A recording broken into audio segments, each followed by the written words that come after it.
Welcome to Don't Everybody Leave. Say howdy to Mac King.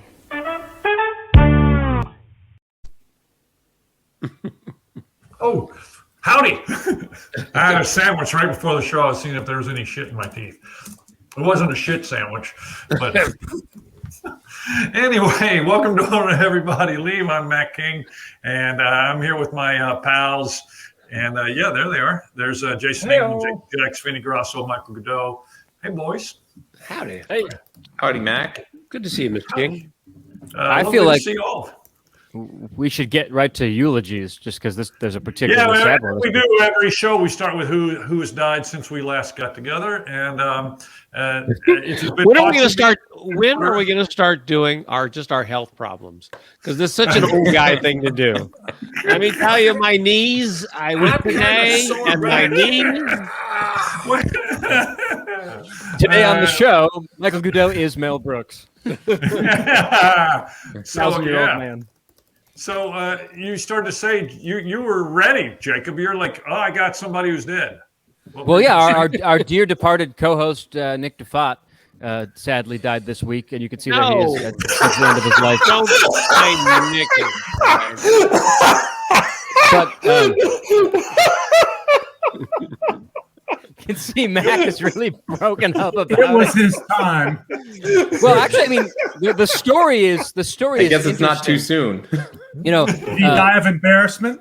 well, Nick looked human, but he was actually what's called a Terminator. He was sent back in time to protect John Connor, and once that mission ended, he lowered himself into a pit of molten steel, which was the right thing to do. But it's still sad, and we miss him dearly. So.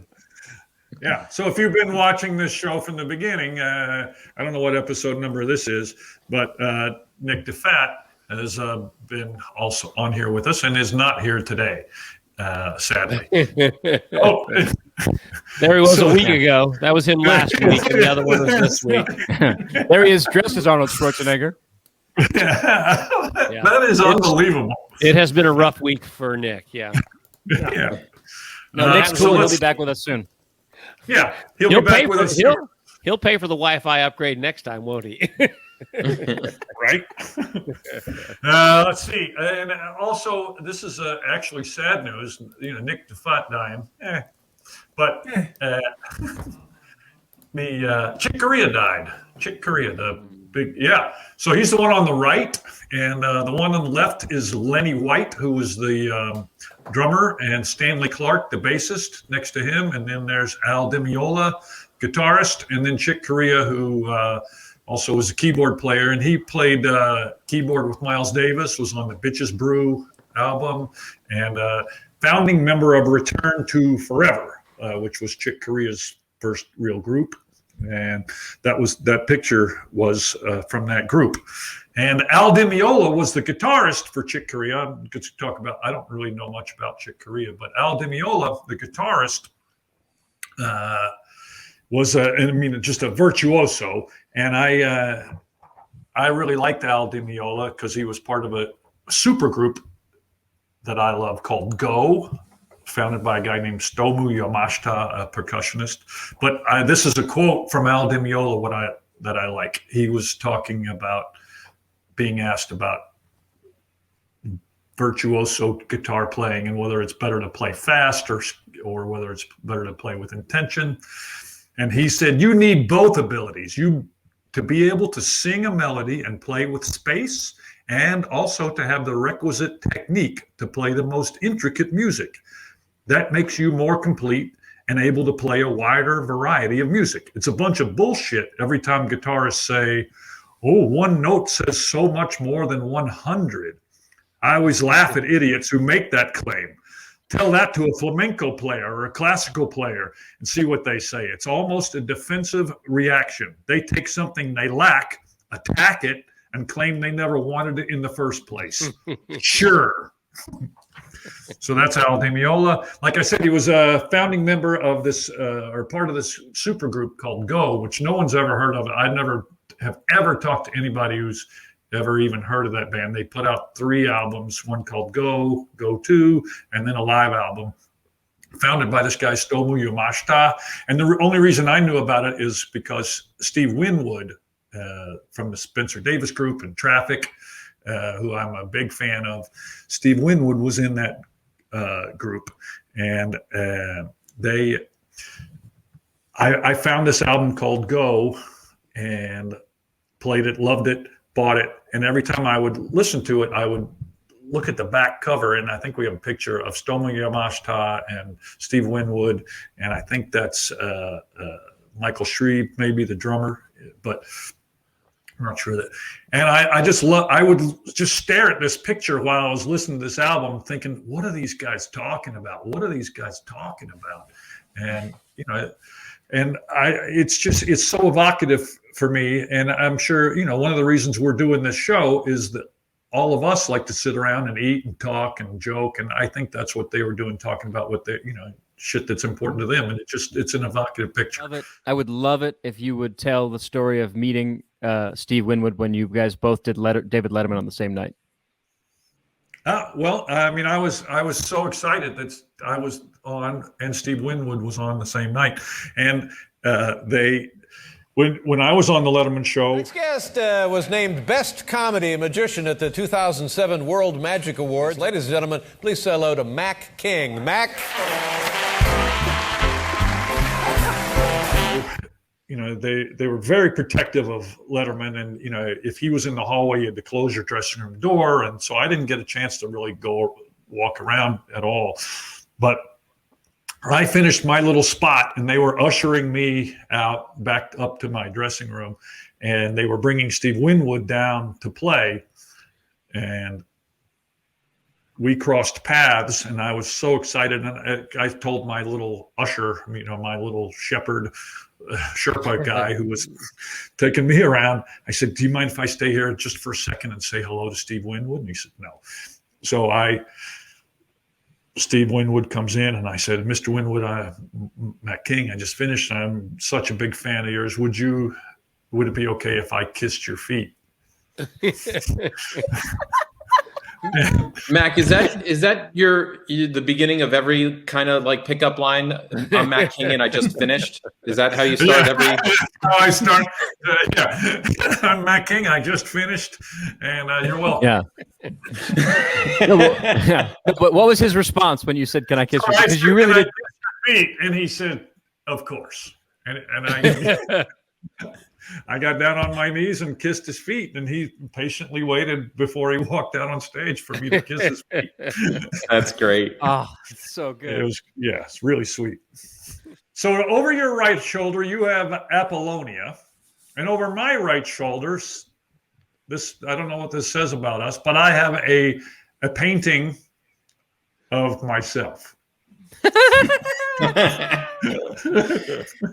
I bring up that painting because the fellow who painted that is our guest today, and he's probably the magician that fools me the most whenever I see him.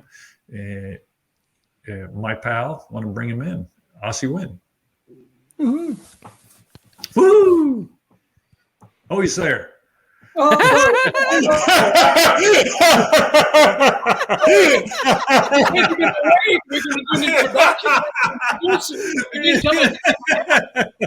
Jesus Christ. I'm starting to understand the title, Don't Everybody Leave. Oh, yeah, it's literal. We put no thought into it. Well, I thought it's like a cute thing, but now I see that it's literal. That's cool. Thanks for coming on, man. Yeah, we're trying not to give too much. We're trying not to give too much away during the pandemic, but we do want. Give me a book. I got it. Yeah, well, we're not going to give away your book, but I thought I would read some of the methods. Okay. That's the most exciting part of the book. It's crazy. This is Asi's book repertoire. Am I saying that right? I don't know what the right pronunciation. I'm from Kentucky. That's a foreign language. I know. Yeah. So, but I would say that this it wins for me the most beautiful book in my library. It's original Asi Wind paintings, and It's just unbelievable. I mean, that. I have to tell you a funny story about this book from this morning. This morning. Oh yeah, this morning. This morning, I went to the gym. I'm in a hotel, and I went to the gym after almost a year of not going to the gym. And as I'm working out, it's what? Obviously. Vinny's got you beat. Yes. But I'm noticing that there are two kids working out like near me, like a few feet away, and on the floor they have a bunch of books and a deck of cards. And I'm starting a conversation, and they go, this is a story about coincidences. Crazy. So I say, do you like play cards? Are you doing tricks? Why do you have a deck of cards? And the kid goes, oh, I do some magic. I'm like, wow, that's great. And then he does some things, you know, he's a beginner, but he does some things with the cards. I say, where do you learn your tricks? He goes, online and, you know, books. And I say, what books do you have? He goes, well, I only own one book. And he is, which book is that? And he goes, it's a guy's repertoire. It's basically, he puts all of his repertoire in a book, and he pronounces my name as wrong as can be, Asi Wind. And I have a mask and thing, whatever. And then as soon as he says that, Blaine calls me on speaker.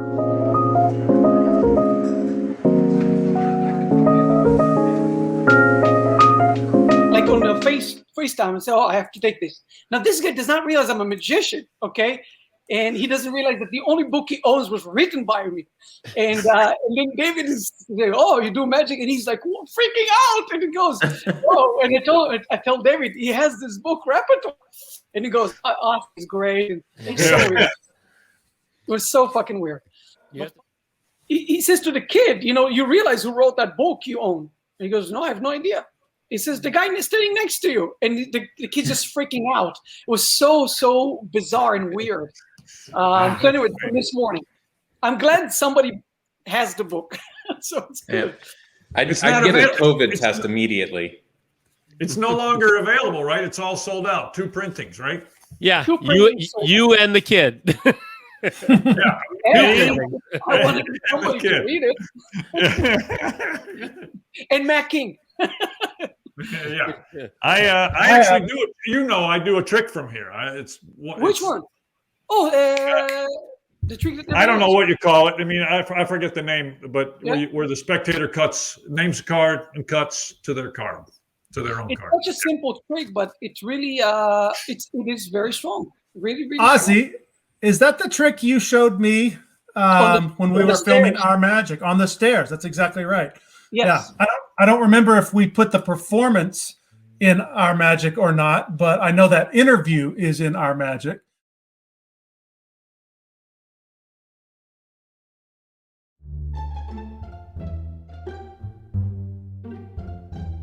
It's easy to make fun of magicians, and I'm not sure that that's completely, you know, undeserved. An opportunity to do something that I could have never done before.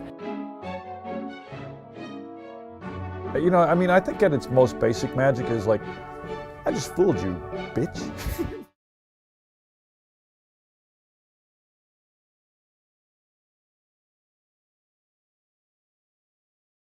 And Ozzy fooled me with that trick, and it's a great trick. If me do it, the result would have been different. Perhaps.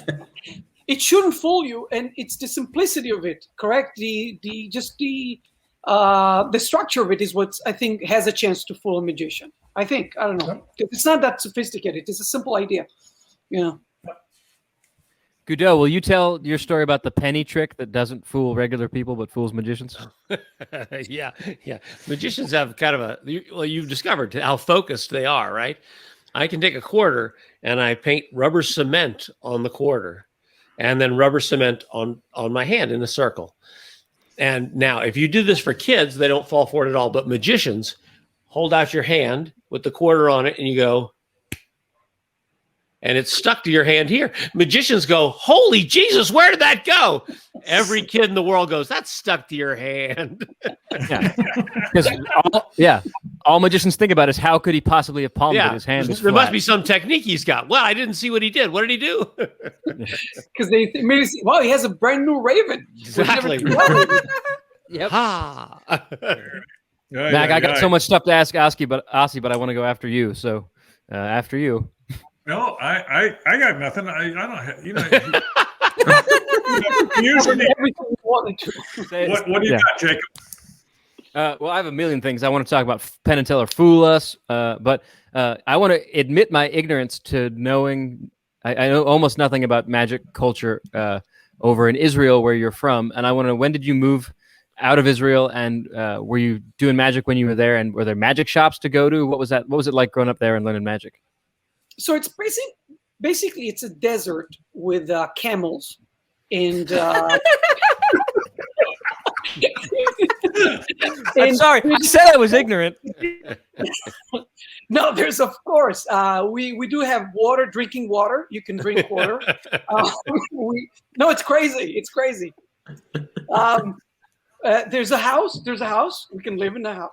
No, but there's. I deserve every piece of this. When I was a young kid, there were about 2 magic shops. I don't know what to call it, but he was selling tricks in his apartment. And the other one was a proper magic shop. We call that a child lure. Yeah. One was a. That explains the rest of it. One was a predator. Yeah, let me show you something. It's in my bedroom.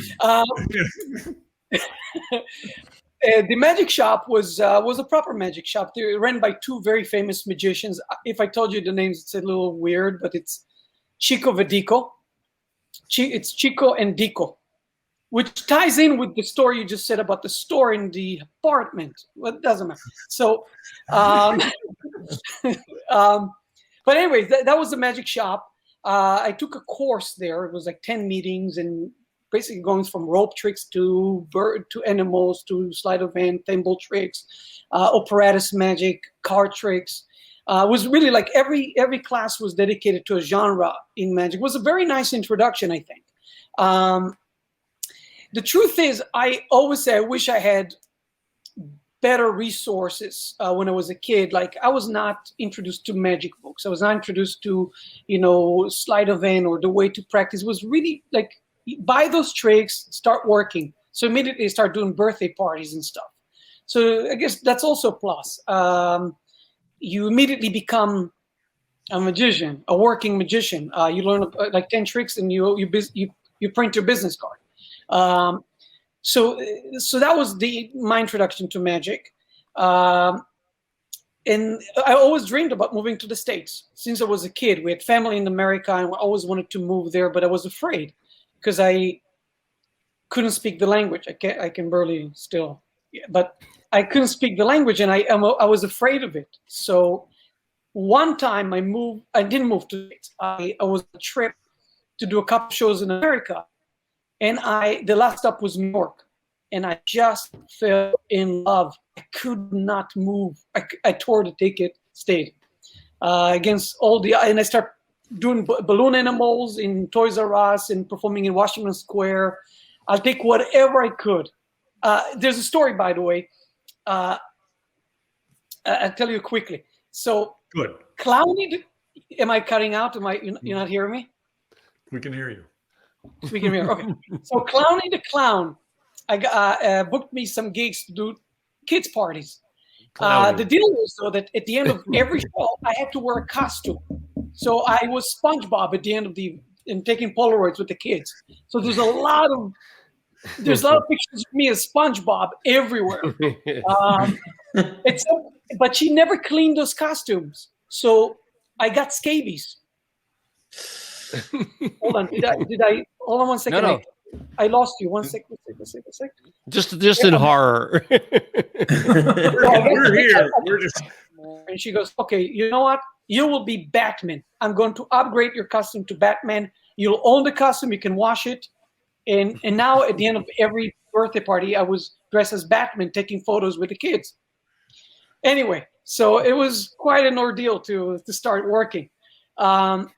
Years forward, I'm now dressed in a suit and I'm doing walk around magic and all that. And in the middle of the gig, the guy looks at me and he goes, "You look familiar." Bruce? I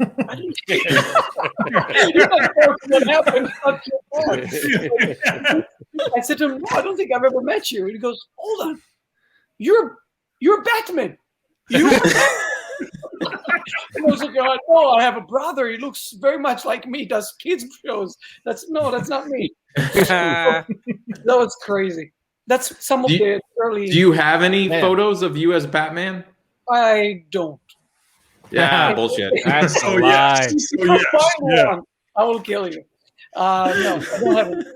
Goudeau, what big head costumes have you been in your career? Yeah, every one you can name. Every one you can name, I have done at some point. Yeah. Except a Mickey gorilla? Mouse, I'm too tall.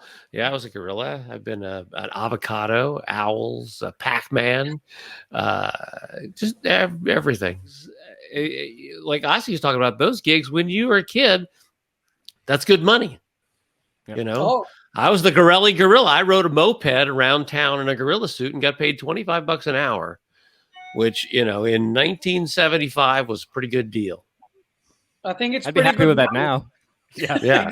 I haven't worked in a year. Hey, we our producers are pretty crack. Nikki Sokolsky, you know Nikki, Asi, and she did a little internet digging, and I believe she found a picture almost instantly. I'm killing your shows. Oh, fuck.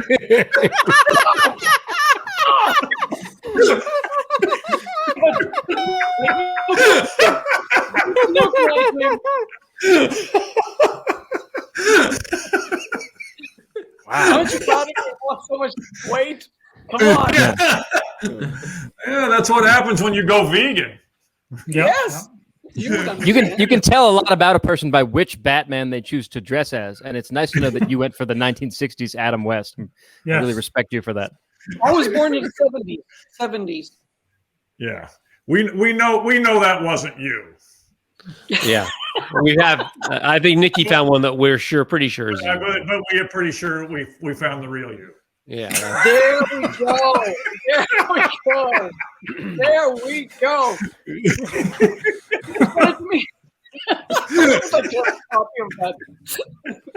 Asi, you can tell a lot about someone by what Batman they choose to dress as.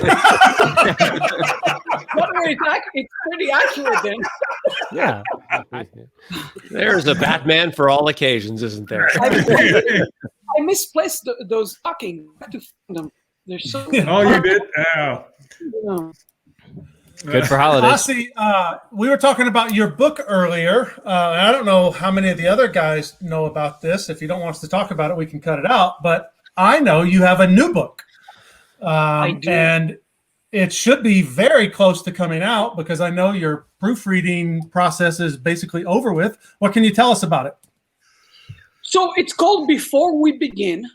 I have a very interesting interview with three people. One of them is behind you, Max Maven, with Luke Jamay and Penn Gillette. And so it's called Before We Begin. And I'm so proud of it, not just because it's my product, but it's because I got a lot of contributions from people I admire and some really clever ruses, employees, and now is it primarily focused on mentalism, I would assume, or are there some principles in there that magicians could make use of as well? I don't distinguish between, some of the best card magic I've ever seen is, for me, considered mentalism. I don't really like to put it in a box. It's for magicians or anyone who wants to create a mysterious thing. I talk about pickpocketing. That's also could be pre-show, correct? Sure. I talk about virtual shows, do pre-show and virtual shows. I talk about TV work. So I think it's for anyone who wants to. Yeah, it's on the mental type of magic. So not per se mentalists, but anyone who does magic in that arena. And when will it be available for people to buy? We're waiting for. Not that good at mentalism. Hold on. Yeah. 1 month. 1 month. That's a better answer. Thank you. There you go. Thank you, Goudeau. And what are you waiting for to release it?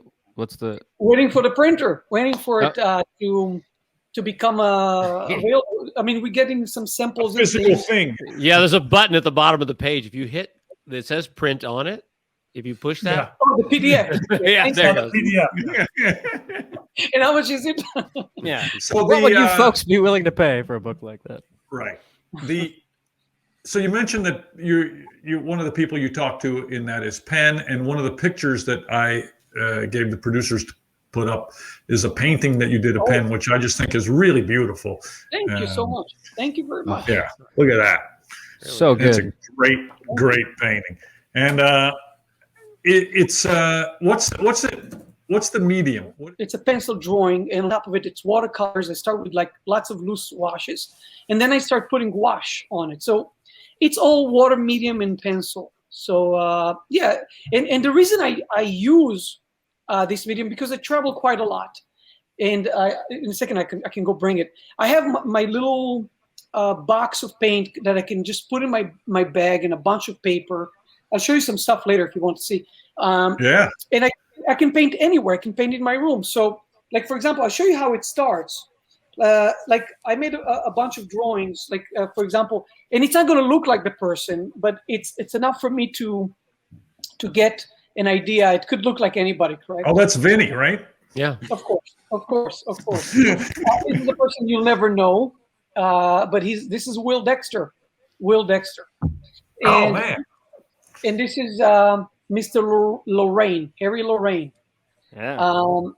Again, it's from, and one of the problems I'm experiencing. I'm doing a book, by the way, a new book called Mentors, and it's going to be 52 mentors of people that I admire. And by the way, the painting you see behind you of Mac King, 52 mentors, not 50 tormentors. Either or. Okay. Whatever you want. But the painting behind him is of my mentor. When I was like 19, I think, no, 20, I went to see Mac King. Oh, he is wearing pants. Yeah. Yes. And by the way, I wanted to. Is it this one? Is this the one you're talking about? Yeah, of course. Because I wanted to capture the essence of Mac King. Yeah, the essence. There you go. You have it. Mac, he's trying to compliment you. Let him compliment you. Yeah. I'm showing his work. Well, thank you. Well, I saw Mac King when I was in my 20s, and I remember I brought Shimshi with me, and we went to see the first show. And right up to the show, I went out to buy another ticket to see the second show. And Shimshi goes, "What are you doing?" I said, "I have to see it again. I got to see it again." So, and I came every day, and I saw it twice a day, every day. I recommend that everyone you paid. Yeah, Jason. Yeah, some people pay. Jason, I know you've been to the show as many times as Asi has. I've been to the show as many times as you have. And I don't have any of your fucking money. I literally, there was a point when I knew every line in your show. Every line. So Mac told me like the other day that he forgot his show. I said, if you ever need. Yeah. There was a point when Mac knew every line in his show too. Yeah, dude. I laid in bed the other morning and I could not remember how I got from Howdy, I'm Mac King to the start of the rope trick. I mean, I was seriously very concerned that I couldn't, I have video and I thought, well, I can You look have it Jacob up. too. And I have Jacob and Asi. I thought we'd start this show off with a rope trick. Thank you. So, my mom, were any of you there years ago at one of the desert seminars, like a late night show, a benefit that they threw together for somebody, I can't remember, but my mom happened to be in town, and I'm like, I don't know what to do on this show. Everybody's seen everything I do, and my mom used to brag that she could recite my show like you could. And so for that show, I stood behind my mother and did the physical rope trick, and she had the mic, she had mic on the stand right there, right? And so she said, "Howdy, I'm Mac King," and she did the talking as I did the trick. There's no video that I know about, but if So somebody great. watching this happened to video that, man, I'd sure love to have that. You got mentors. So there's going to be 52. mentors. So I showed you how it starts. It starts as a sketch. After that, this is not finished, but it will give you an idea of where it goes. So this is a scanio, but it might look, but it's not anywhere close to being finished. I'm trying to give you a little close up of this. So this is a scanio. I'm still working. Whenever you see tape around it, it means it's in progress. Tommy Wonder, who and this is still in progress. And the last one is the debut. I was not sure if I should show it or not. It's my mom. I'll show it to you. It's so close to being done. I removed the tape because I needed the board to put behind. Nobody's gonna see this, so. Okay, so just. So here's. Can you guess who that is? Can you guess? From there, and do it slowly. Hold on. Chung Ling Soo. I see two chins. Is it Max Delgado? Raven. No. Lips. I don't know whose lips those Copperfield. Yeah, looks like David. Oh, there you go. Yeah. Oh, it's not a chin; it's a shadow. Got it. Yeah, looks great. On this guy. Beautiful. Anyways, I'm happy with it. There's some things. So it sometimes could be like one mark away from finish. So I don't know where I'm supposed to. But anyway, so that's closer to being. And no one has. I've never posted it or anything. And but it's got like a vaguely. He looks like a priest a little bit with that. No, that's the shirt he was wearing. Yeah, maybe I put white here and then it was. Yeah, right. Yeah. So is this book going to be just the portraits, or is there going to be a little essay about why they're your mentors in there as well? So it's way more than just no. So 52 pictures, paintings, and then my story will be woven into it, but it will be almost like a memoir to some degree, like talking about the first time I went to see Mac King, first time I saw so-and-so, or the first time I saw Juan. When I saw Juan, I had no idea who he was. He came to Israel when I was 15 years old, and he was billed as the king of cards.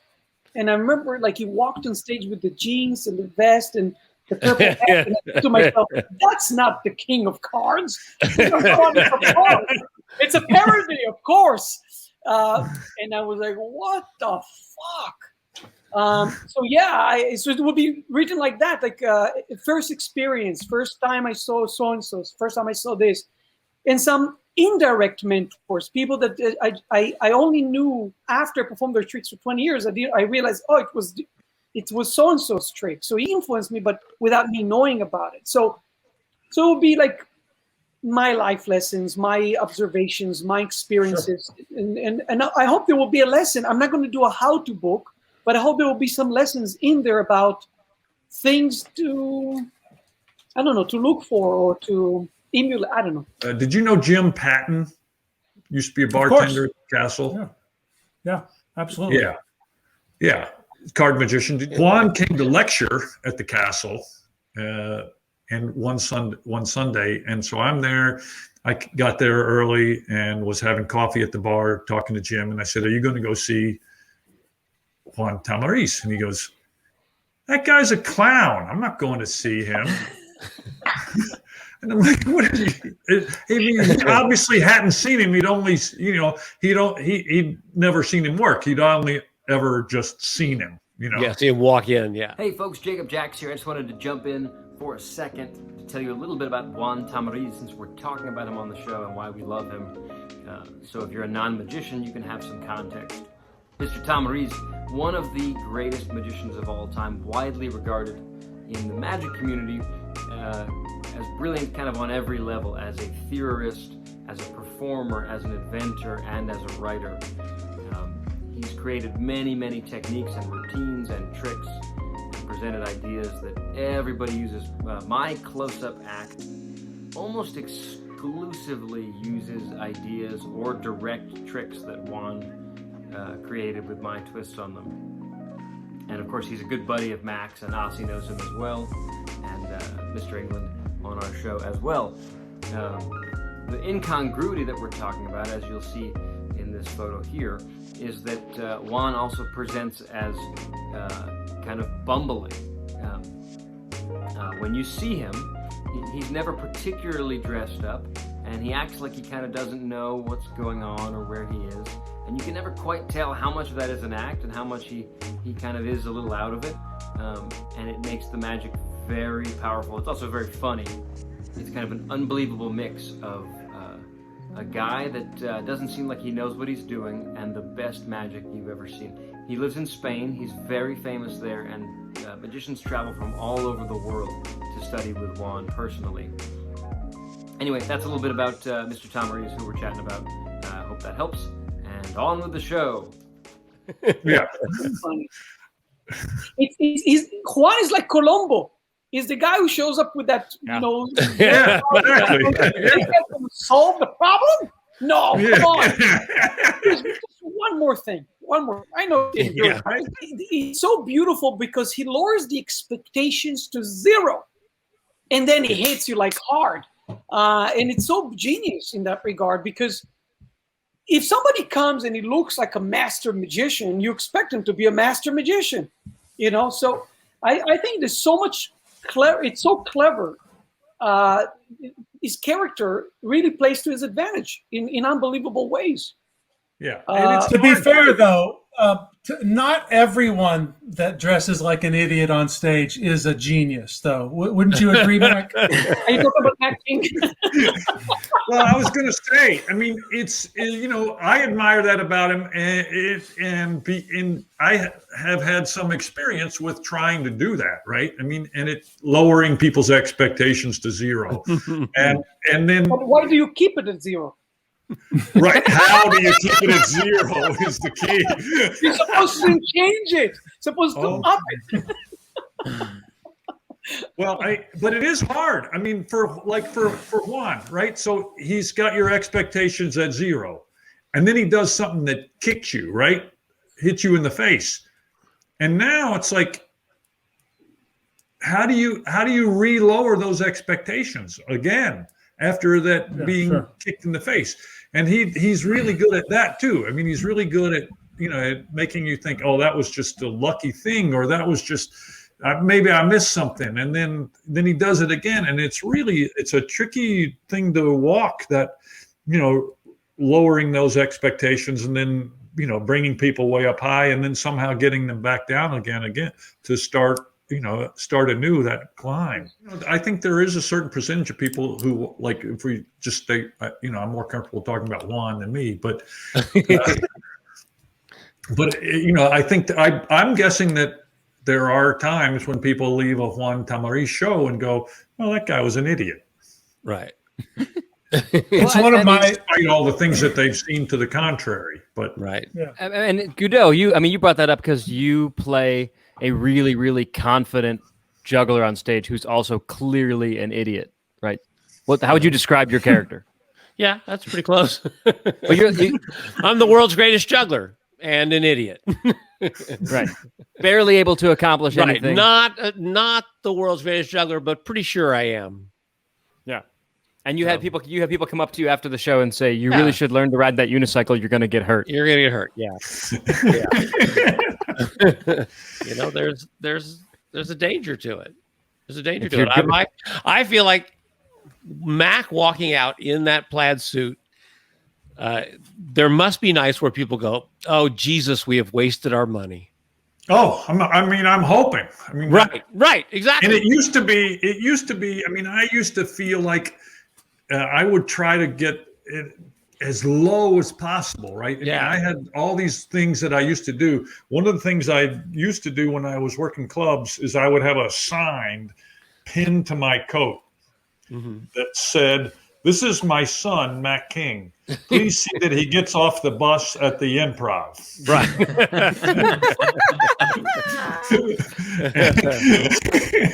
And I can assure you, I have never felt like I wasted my money at the Mac King show. You never did. Right? I just want to go on record there.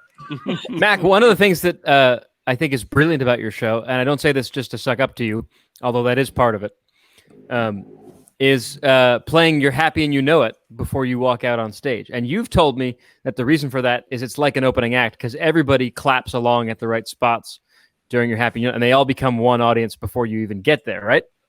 Yeah, I mean that's the main thing, but it also serves other purposes too. Yeah. Yeah, the one I was thinking of is that I've seen. Minutes. Yeah, it kills 2 minutes.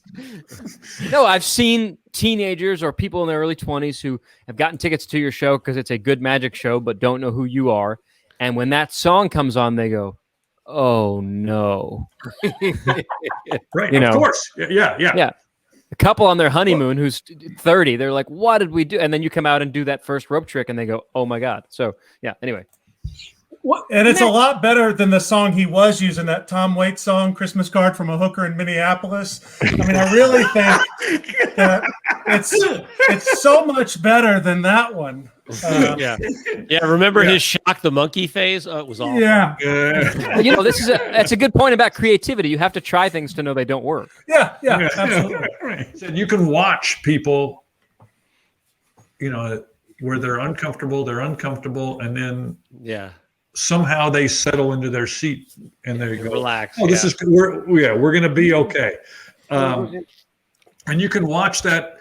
Sometimes it happens for people during the rope trick. After at first, they go, "Oh, happy," and oh shit, oh my god, look at that suit. Oh my god, the fucking rope trick. I don't want to, But when the second time the card comes out of my pants, is like, oh.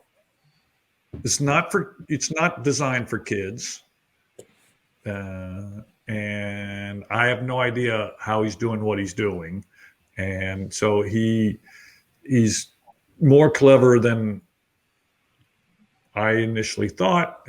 One of the things that we kind of ask people is about their favorite movies or influential music or books. And you've talked about your mentors, so you got influential people, but do you have other kinds of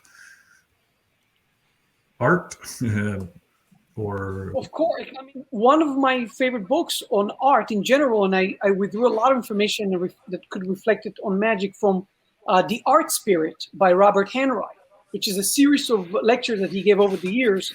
When you read an art book, you see that they're treating themselves as artists. And I find it in the magic world, the general idea is that magicians think of themselves as craftsmen, as technicians, where in the art world, there's a lot of technique in painting. A lot. You can just as easily talk about technique in chemistry, in science, in perspective, in color theory, in color harmonies, and so forth. But they treat themselves as artists, and it's a voice that lacks in the magic world. I mean, people do talk about it, but not enough. Like Don Quixote. Mm-hmm. Don Quixote. It's a little passage where I find it. I have to read it to you. That's one of my favorite books of all time. Don Quixote, Cervantes. How many of you? I mean, I'm assuming it's almost mandatory to read it. Correct? Isn't it? Is that something you've read? Anyone? Yeah. It was read to me as a kid. Yeah. A book that was written in the 1600s, has such a pure explanation of, at least to me, what makes a good magic trick. So this is just to give you background because it's just a paragraph. It's after Don Quixote went crazy and thinks the whole world is against him, and he's fighting, windmills and random people in inns and stuff, and they locked him down. And they're trying to get him back to reality. And the priest, I think, is talking to one of the soldiers, and they say, "Oh, these chivalry books, we should burn them down. They're terrible. No one should read them." And then the priest says, "Yeah, with the exception of a few books. There's some books in chivalry that are good." And as I read this, every time they say the word fiction, think of the word magic, and it's the same. It's like you can replace the word fiction with magic, and that's the explanation of what makes a good, believable trick. So he says, "I should respond that the more truthful the fiction, the better it is. The more truthful, the better it is. And the more probable and possible, the more pleasing. Fictional tales must engage the minds of those who read them, and by restraining exaggeration and moderating impossibility, They enthrall the spirit and thereby astonish, captivate, delight, and entertain, allowing wonder and joy to move together at the same pace.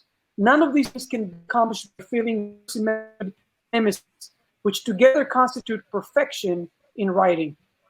My favorite movies, I love it. I love the psychological movies that have this play on people's opinions and perspective. Like, for example, 12 Angry Men. I really love that film. They say, he's obviously guilty. Let's get it done with. We're good. We're good to go. This is going to be a quick one. And everybody says, guilty, guilty, guilty, guilty. And then one guy says, I'm not sure. Can we dwell on this for a little bit? And everybody hates him because, we can go home right now. Right this second. If you say guilty, we're home. And he goes, I don't say he's guilty or not guilty. I want to talk about it before we send him to the electric chair, before we kill this man. Like, the decision we're making about life, about someone else's life, actually is a reflection of our life. And I love things like that. I like things that you can, keep watching, and every time you discover something a little different about it. So I enjoy films like that have those many, many layers. Oh, I like it. By the way, all of a sudden, like I'm like in front of the window, it's all of a sudden, it's like I'm in the dark. Yeah, it's getting dark. You're gonna see floating teeth. Yeah, now if you could give us a list now of horror movies that you love, it would be perfect. I'm not into horror films. I really not. I don't like horror films. No, I just only wanted it because now you're lit in a creepier way. So. I know. Yeah, you are lit in a creepier way. Hey, I think, I know we have thousands more questions, so maybe in the future we'll have you come back. With pleasure.